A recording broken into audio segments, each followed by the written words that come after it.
Welcome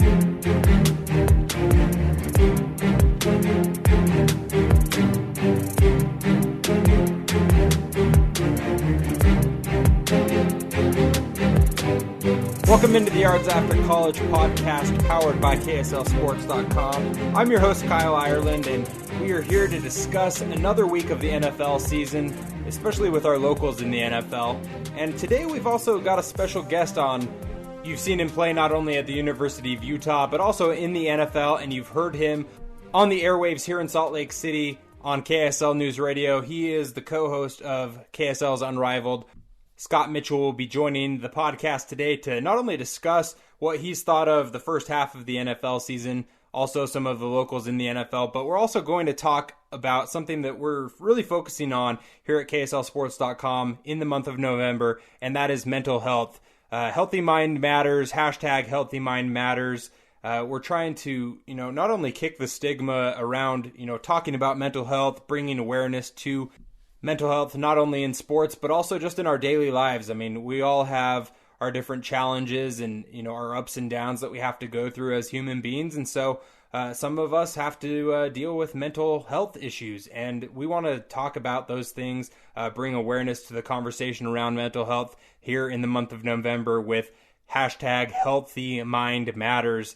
Join the conversation on social media and follow all of our conversations around mental health in the month of November on KSLSports.com and the KSL Sports app. But today we're going to discuss another week of the NFL.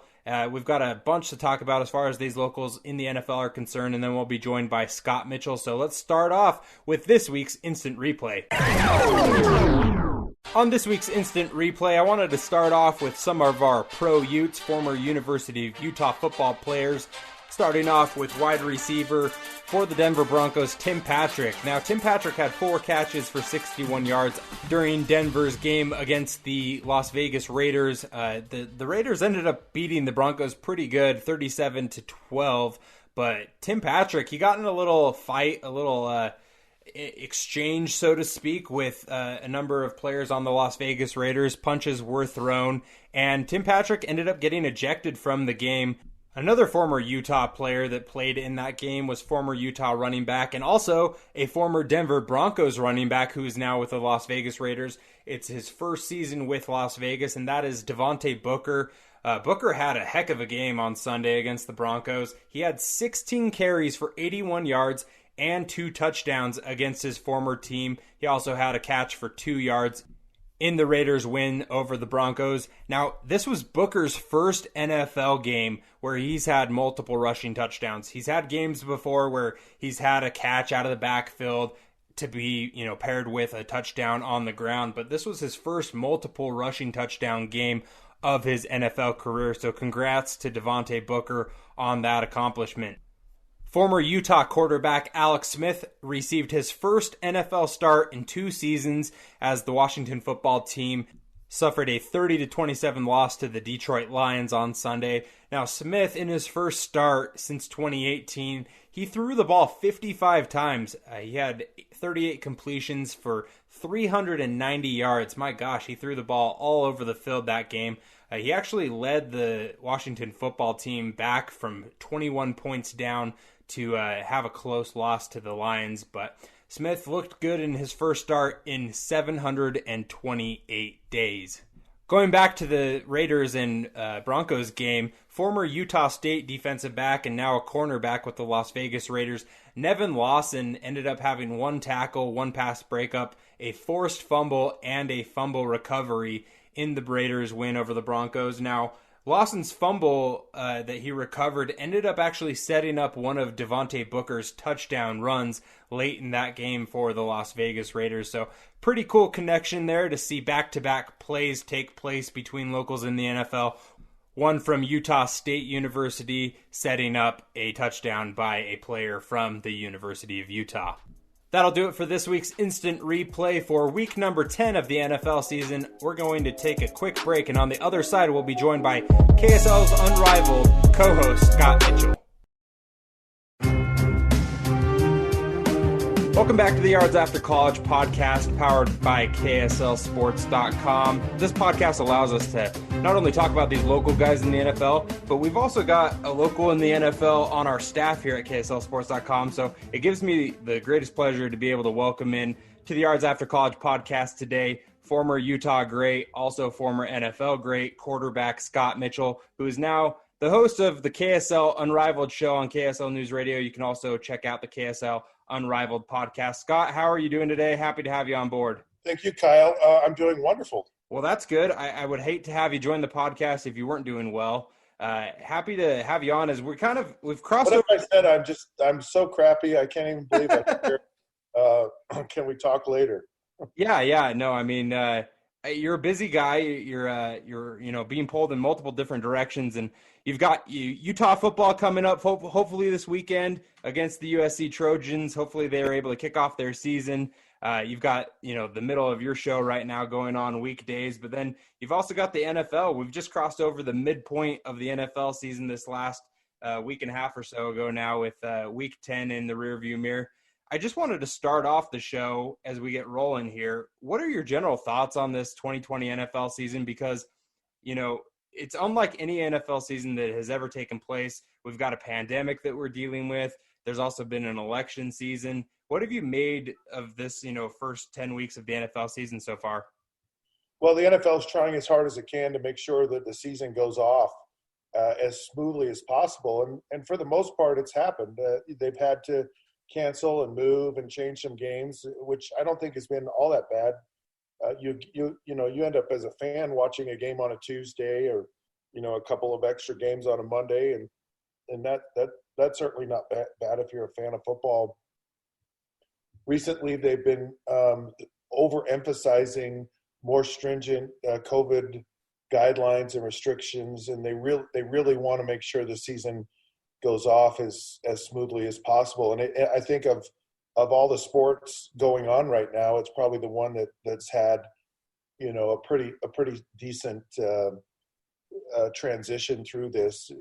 It's interesting this week, the Las Vegas Raiders actually have a massive amount of players who are COVID inactive right now, and it'll impact games. So it has had its impact, but for the most part, the NFL's done a good job with it.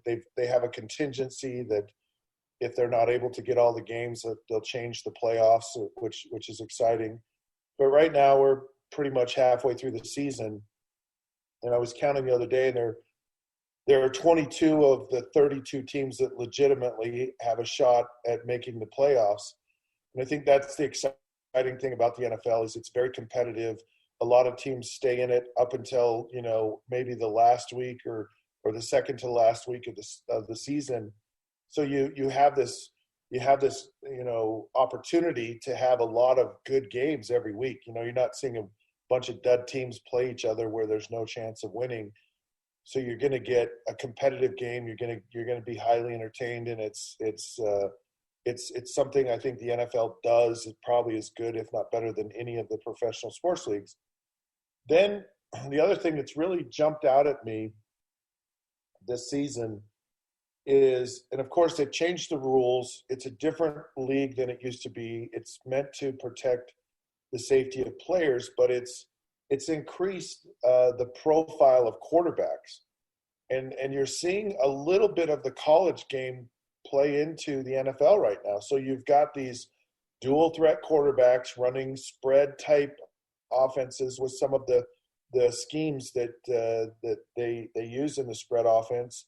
And you see a lot of these guys who were very successful in college making that transition to the NFL. There's a lot of really good young quarterbacks in the league right now. A position that kind of became more relevant is the tight end position, that hybrid tight end, that Travis Kelce type of hybrid tight end that creates a mismatch for teams. But these quarterbacks are really exploding, and it's kind of fun to watch. And this Tua Tagovailoa in Miami, a lot of people are like, wow, you're winning, and now all of a sudden you put this rookie in, and he's done well, and so is Justin Herbert and Joe Burrow at the Bengals, and these are of the 4 quarterbacks drafted in the first round, and you're seeing early success. Of course, Jordan Love, who played at Utah State and hasn't seen the field yet, but he will eventually. And so these young quarterbacks, and there's just, Kyler Murray a year ago. You're seeing a lot of really good quarterback play in the NFL. You're seeing a lot of points, and that's what's entertaining to people, and that's what people like right now. And so it's going to be a fun thing to watch as the season unfolds and to see who makes the playoffs. Yeah, I'm glad you brought up the quarterback, Scott, because obviously you played the position at the highest level, but you've also been able to analyze, the changing of the quarterback. The quarterback position is played differently in the NFL, not only in college, but, professionally. All these teams are playing it differently than back when you were playing in the NFL. And I look at a guy like Lamar Jackson. I wanted to ask you about him because it seems like, last year he was the MVP. And this year, I don't know what it is. Is it Lamar's getting figured out by defenses? They've had film to watch all offseason. These coaches have been able to prepare for what he's presented. Because, the Ravens, they're still doing well. They have a good record, but it doesn't seem like Lamar's popping off the screen like he did a season ago. Yeah, people catch up to you, and they catch up to new philosophies, and you always see a new trend happening in the NFL, whether it's a new defense or a new offensive philosophy or scheme.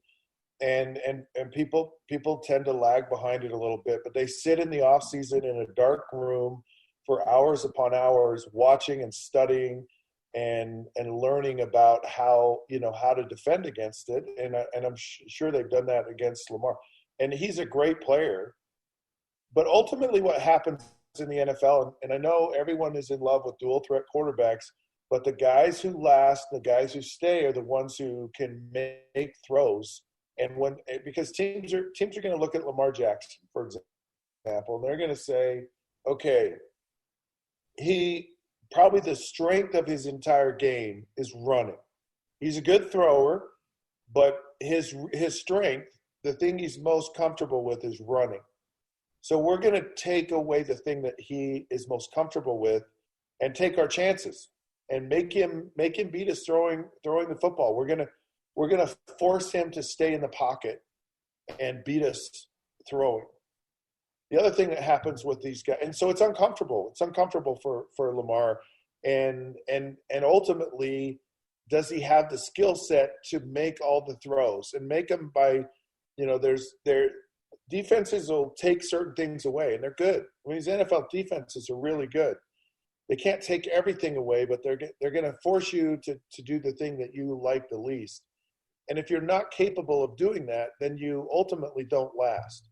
So you see a lot of these guys like the Tom Brady's and the Drew Breeses and the Ben Roethlisbergers and the Russell Wilson. These guys have been able to adapt to what defenses are forcing them to do. They have the talent and the skill set to do that, or they develop it. Steve Young, a long, long time ago, developed into being a guy who could stand in the pocket and throw the football. And that wasn't his nature in the beginning. And so you just get a lot of guys that might have this quick success, but if they're going to have lasting success in the NFL, I don't care who they are, they ultimately have to be able to consistently and efficiently throw a football and make all the throws that you're going to have to make to be an NFL everyday starting quarterback. Speaking of starting quarterbacks, you've got the situation, you mentioned Drew Brees' name there. Drew Brees suffered a pretty significant injury, broken ribs and a collapsed lung last Sunday.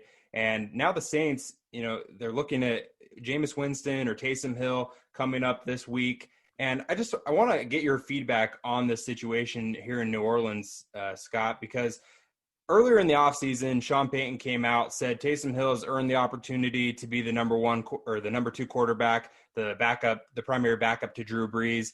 And you've seen him be able to play, multiple positions like he has in past seasons where he's been at tight end, running back. He's even been at quarterback, taking direct snaps or throwing the ball as well. I think he's 4 for 5 on the season throwing the ball. But you've seen now Jameis Winston has come in the last 2 weeks in relief of Drew Brees.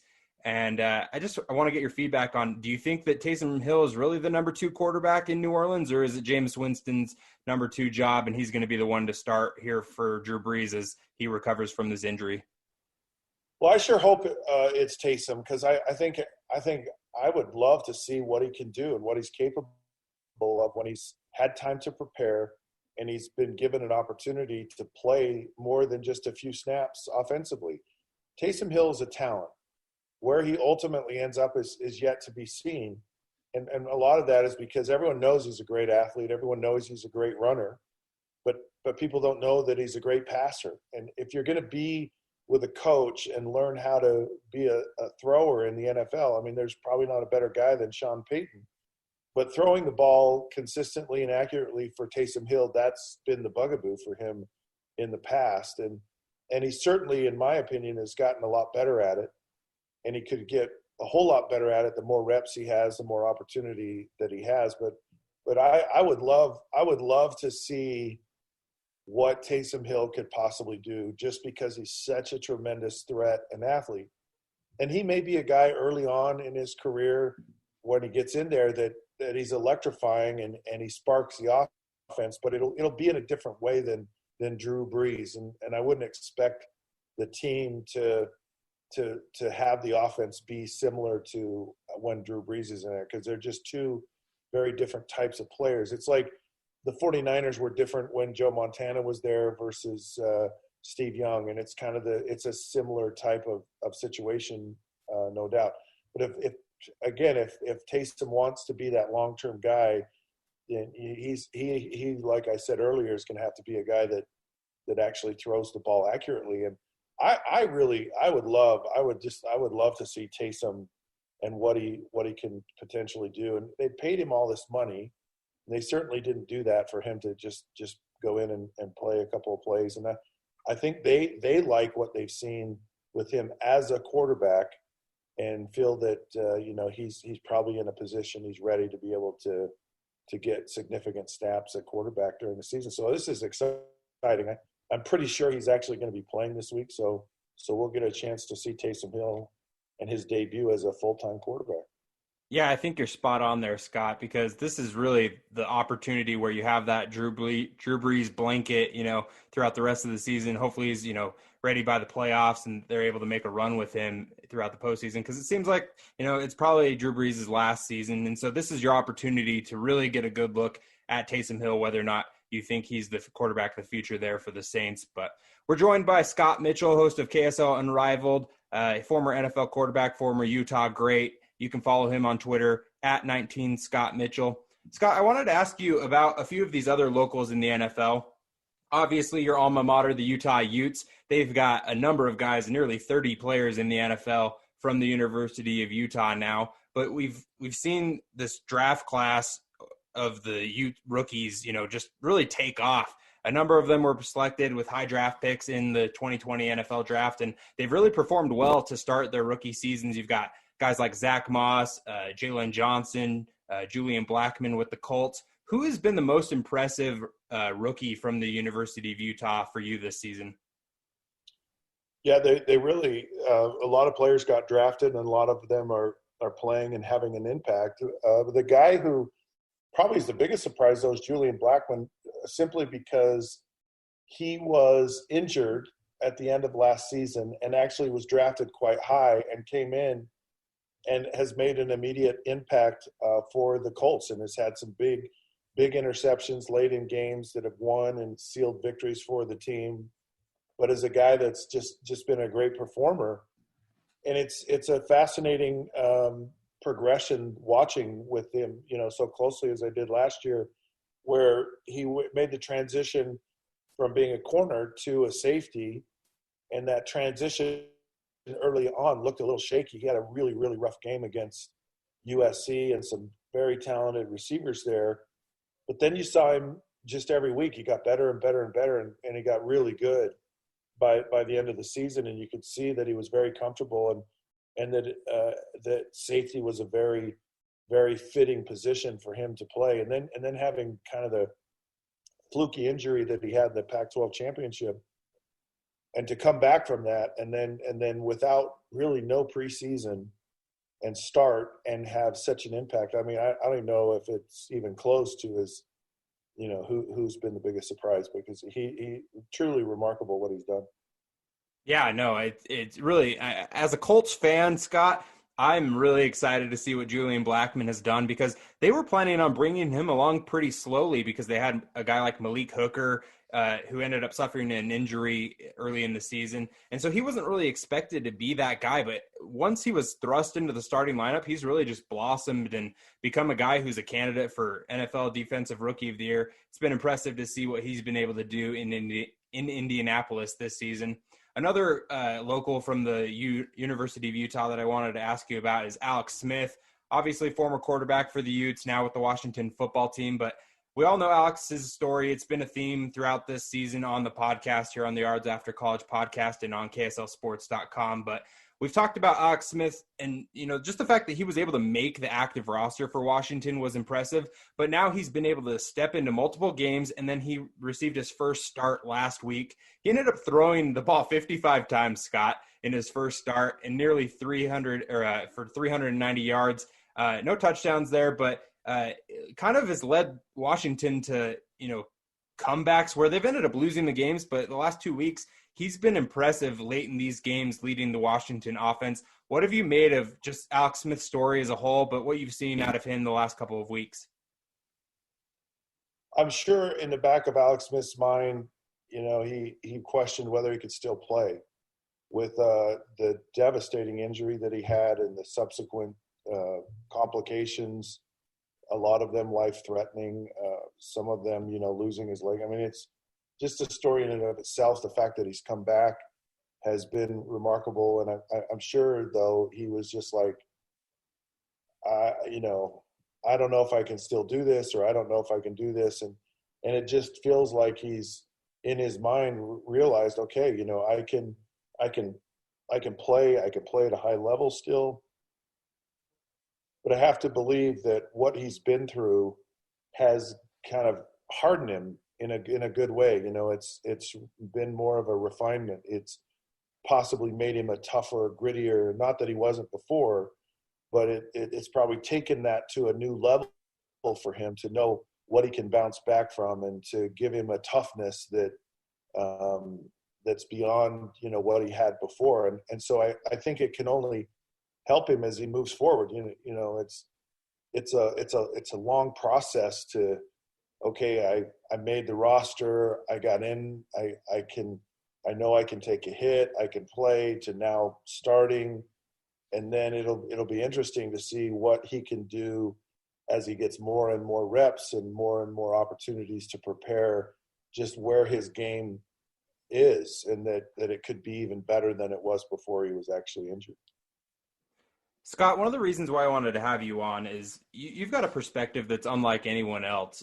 Obviously, you've had great success throughout, your football career, but you've also had some ups and downs off the field. And this month at KSLSports.com, we're talking about Healthy Mind Matters. We're talking about mental health, kind of kicking the stigma that, people can't talk about mental health problems, bringing awareness to those issues, and, creating conversation around stories in athletics about, opening up the conversation around mental health, and creating kind of a safe space here where we can talk openly. And, it's not something that we can shy away from. I feel like it's just been a problem, especially, when you look at sports, it's, people want to be tough, and, you think about football, especially. You've seen, throughout your playing career where you didn't want to go onto the sidelines if you had an injury, because, you may lose your spot, or you're not going to get back in the game. It could be a potential, roster move if you don't play. All of those things kind of go into it. But I wanted to have you on because you have a perspective as a quarterback, unlike any other position in football, where you're a leader of an offense. You're having to kind of shoulder the weight of a team, and you've been, the face of a team at the University of Utah. You've been the face of an NFL franchise. And what is it like as a quarterback? What have you gone through on a personal level, to try and overcome mental health and, the stigma of, there's so much pressure on these quarterbacks these days, right? And even in your playing career, what was it like shouldering the weight of a fan base and kind of working through that, and kind of, I'm sure it felt like you were alone at times. So there's a lot that you've brought up there. Let me see if I can. I like my loaded questions here, Scott. There's a lot of question in there. First of all, I did grow up in a culture where you never showed weakness. I mean, and you were afraid to show weakness. So injury, anything, any kind of emotional, mental issues, it was like you tuck them back in a corner and you press forward. Later on in life, and fortunately later on in life, I found that that was the biggest joke in the world, and that actually showing that you're vulnerable and being willing to be vulnerable is how you improve, and how you improve your mental health, how you improve your physical health, how you improve, period. And just saying, look, I can't do this all by myself. There are things that are challenging. They're more than I can handle and I can deal with. I actually did meet with a psychologist when I played. There were things that I instinctively just learned and that were really good and really healthy things. And your mind when you play football is about 100% of it. It really is. It's like it's such a mind game, and being able to manage your thought process, being able to manage your brain, and realizing that it was such a critical part of any success you had on the field was paramount. So even though it was a tough, don't show anything culture, things that done behind the scenes that were very hush hush, you didn't let people know, but you did manage them. And today I'd be happy to share, anything that I struggled with or I went through, because I've recognized that it's okay to be vulnerable. It's okay not to be perfect. It's okay to have challenges, because really when you have that openness, there's where you can improve. And that's really the biggest thing that I really learned. And Alex Kirry, my co-host on KSL's Unrivaled, asked me this question last night. He says, if you could go back and talk to yourself and say one thing as a player back when you started, what would you say, knowing what you know now from back then? And it was really kind of an easy answer for me, in that this is just sports, Kyle. This is entertainment. This is fun. This isn't like life or death, and we make it out to be that way. I know when I played, I was like, this is the most important thing going on in the entire world, and because I was so consumed by that world, and I would tell myself simply, enjoy this more, have more fun, and don't take yourself so seriously about all of this, because a lot of when I was overwhelmed by the pressure of all of it was when I was taking it too serious, and I didn't give myself an opportunity to smell the roses, per se, to laugh a little bit, and to just kind of let my personality out more. I was pretty buttoned up when I played, and I wish that I was played a little bit more carefree. No, that's great advice. And that's one of the reasons you're all over the place, Scott. You're doing all sorts of things. You've got KSL's Unrivaled. You've got stuff at KSLSports.com, Utah football games. But you've also got your Helmets Off podcast, where you kind of talk about these candid conversations. And, for people that want to get more on that, be sure to check out the Helmets Off podcast, subscribe, because Scott on a weekly basis is, presenting stories like that. And one of the things I wanted to kind of, go to a throwback to you is you had an experience on the reality TV show, The Biggest Loser. Obviously, multiple seasons of that where people have just kind of really transformed not only their body, but it's a mind thing as well. Could you talk a little bit about your experience on that show, and not just the physical part of it, but the mental hurdles of getting yourself to that show, and then what it's done for you since then? So to start with, it is a reality TV game show. So but of all of the reality TV shows, it was actually very real. I had a tremendous experience. It was wonderful, but it was part of facing something that's hard to talk about and hard to deal with. And after I retired, I gained quite a bit of weight, and of course that's an embarrassing thing. And you're this former professional athlete, and you put, your quarterback and all this stuff, and how dare you gain weight, kind of thing. And I did, and it's just been a hard thing for me to battle through. And so going on that show in front of millions of people, and kind of being, like I said earlier, being vulnerable and being willing to kind of surrender to something other than yourself was a very empowering thing for me, and a great lesson to learn. And so just that, and having that experience was wonderful on the show. But I also was having other experiences that weren't even a part of the show. And I had my dad had passed away a few months before I actually auditioned for the show. And he died from being overweight and from complications from diabetes. And so I had this real personal and a very touching experience, kind of making peace with my dad dying, and making peace with my life and moving forward in a lot of ways. And so being on the show, I was kind of having these two experiences that were going parallel. One was a fake reality TV show, and the other one was my real life.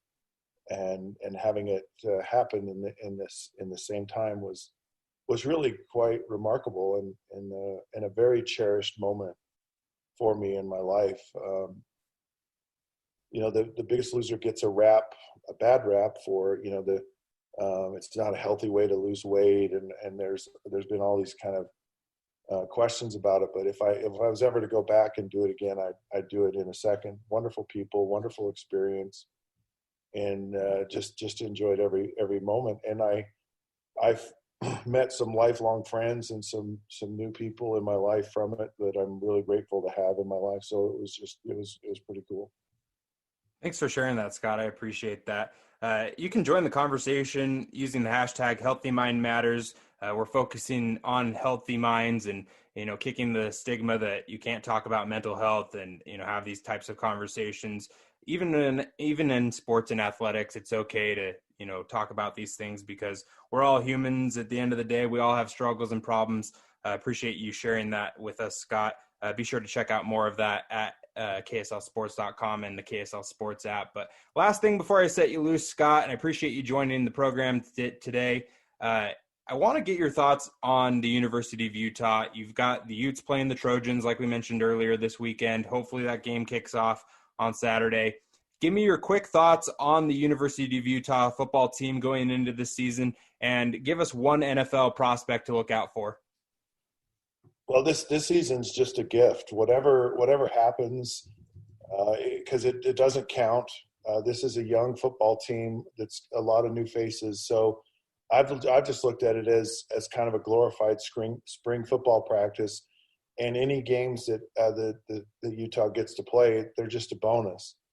The game experience is really the only way to learn, and so you get all these young players who are going to get a chance to develop, get a lot of reps, a lot of practice reps, a lot of game reps, and not have it really count, and then really go into next season and really make a statement. I think Utah's in a great position. So really the team can't lose. And if the team goes into the season and does well and wins a Pac-12 championship, I mean, that's just bonus. But really this is just a great opportunity to develop this team, and a young team. Most of it will come back next year. And so that's really exciting. I think as far as pro prospects, I'll tell you a guy that is he the best pro? Well, I know the best pro prospect is probably Brant Keithy, tight end, and he fits the mold of the modern day tight end in the NFL. And it'll be interesting to see what kind of year he has this year, because he could be a really special player, not only here at Utah but also in the NFL. But I'm also curious about Britton Covey. can he bounce back? Because he was electrifying his freshman year.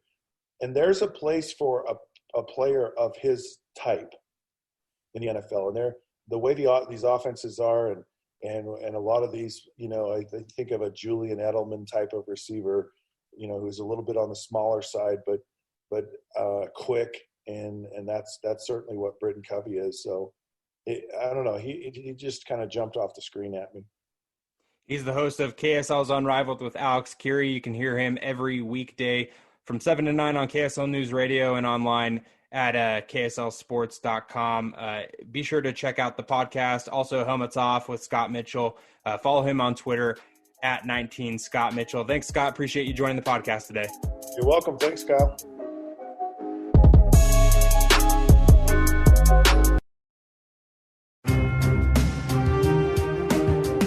Welcome back to the Yards After College podcast, brought to you by KSLSports.com. My thanks again to KSL's Unrivaled co-host Scott Mitchell for joining the program today.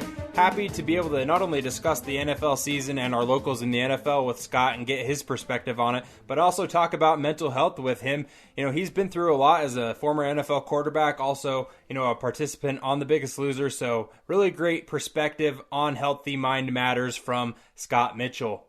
Before we wrap up today's show, I wanted to go over some games of the week. Now, one of the games here has a divisional matchup, and I think it's going to play big into not only the playoff picture for one of these teams, because I think the other team we're going to see in the postseason no matter what at this point, but I think one of these other games is just an exciting matchup, and I also think that because one of my favorite teams is playing in the game in the Indianapolis Colts. They're hosting the Green Bay Packers on Sunday at 2:25 p.m. Mountain Time. The Colts are 6-3 on the season. The Green Bay Packers come into Indianapolis with a 7-2 record.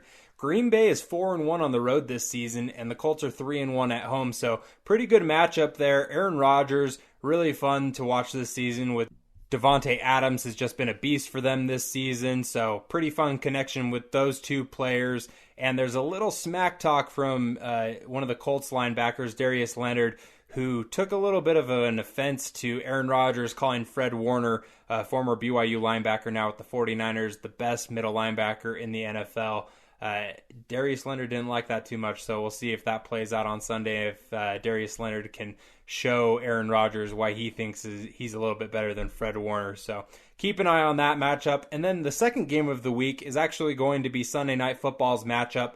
You can catch this game at 6:20 p.m. Mountain Time on KSL TV. It is a divisional matchup. It's the Kansas City Chiefs taking on the Las Vegas Raiders. Now, Las Vegas actually beat the Chiefs earlier in the season. The Chiefs come into the game with an 8-1 record, and the Raiders are 6-3 on the season. Chiefs haven't lost a game on the road yet this season, and the Raiders are 2-2 at home, so should be an interesting matchup. Obviously, you've got Patrick Mahomes, who's just spectacular, but the Raiders, they've been playing well this season, so it'll be interesting to see if Las Vegas can pick up the sweep in this series, or if Kansas City can kind of get some revenge from that earlier loss this season to the Raiders. If you haven't done so already, be sure to subscribe to the podcast. You can find us on Apple Podcasts, Google Podcasts, Spotify, Pocket Cast, wherever you subscribe to your podcast. Be sure to hit that like and subscribe button on the podcast. And be sure to give us a rating and review. It really helps us out, helps other people who are interested, not only in these local players in the state of Utah, but in the NFL as a whole, be able to find this podcast and enjoy it as well. You can also find my articles that I write at kslsports.com and on the KSL Sports app. You can download that app on the Google Play Store and on the Apple App Store on your iPhone or iPad. That'll do it for this week's episode of the Yards After College podcast powered by kslsports.com. We'll be back again next week. Until then, enjoy football.